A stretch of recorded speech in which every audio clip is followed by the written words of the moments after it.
Assalamualaikum warahmatullahi wabarakatuh. Syederalun, saat ini saya Mas Rizal bin Zairi, wartawan harian Serambi Indonesia, sedang berada di Pelabuhan Bulelek, Banda Aceh. Ini adalah satu dari 3 kapal yang dilakukan pengadaan oleh pemerintah Aceh pada tahun 2018 yang lalu. Untuk diketahui, Syederalun, saat ini sejumlah penyidik KPK sedang berada di dalam kapal tersebut, sedang melakukan pemeriksaan terhadap fisik kapal, karena pemeriksaan ini menindaklanjuti dari pemeriksaan sejumlah pejabat Aceh yang dilakukan di kantor BPKP Aceh 2 hari yang lalu.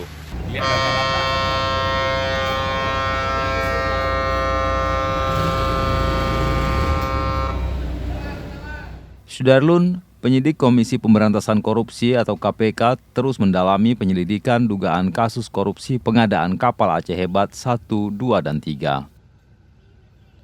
Setelah Jumat 29 Oktober 2021 memeriksa kapal Aceh Hebat 1 di Calang, Aceh Jaya, kini giliran kapal Aceh Hebat 2 yang bersandar di Pelabuhan Ulele, Banda Aceh, Sabtu 30 Oktober 2021. Amatan Serambion TV, pemeriksaan yang dimulai pukul 08.30 hingga pukul 14.30 waktu Indonesia Barat masih berlangsung. Saat pemeriksaan, mesin kapal dalam kondisi hidup. Awak media tidak diperkenankan mendekat ke lokasi kapal bersandar. 2 petugas tampak bersiaga di pintu masuk dermaga yang sudah ditutup dengan plang besi. Sebelum pemeriksaan dimulai, penyidik bersama unsur Forkopimda yang ikut bersama mencoba mesin kapal Aceh Hebat dengan melayari Laut Ulele, Banda Aceh. Kapten KMP Aceh Hebat 2, Rubai, ikut serta mendampingi penyidik. Rubai saat dikonfirmasi wartawan mengungkapkan, hingga saat ini pemeriksaan kondisi kapal masih berlangsung. Namun Rubai mengaku dirinya tidak mengetahui persis apa saja yang diperiksa penyidik KPK. Pemeriksaan ini sendiri merupakan lanjutan setelah beberapa hari sebelumnya penyidik melakukan pemeriksaan terhadap belasan pejabat pemerintah Aceh dan anggota DPRA.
Dari Banda Aceh, Mas Rizal, Serambion TV.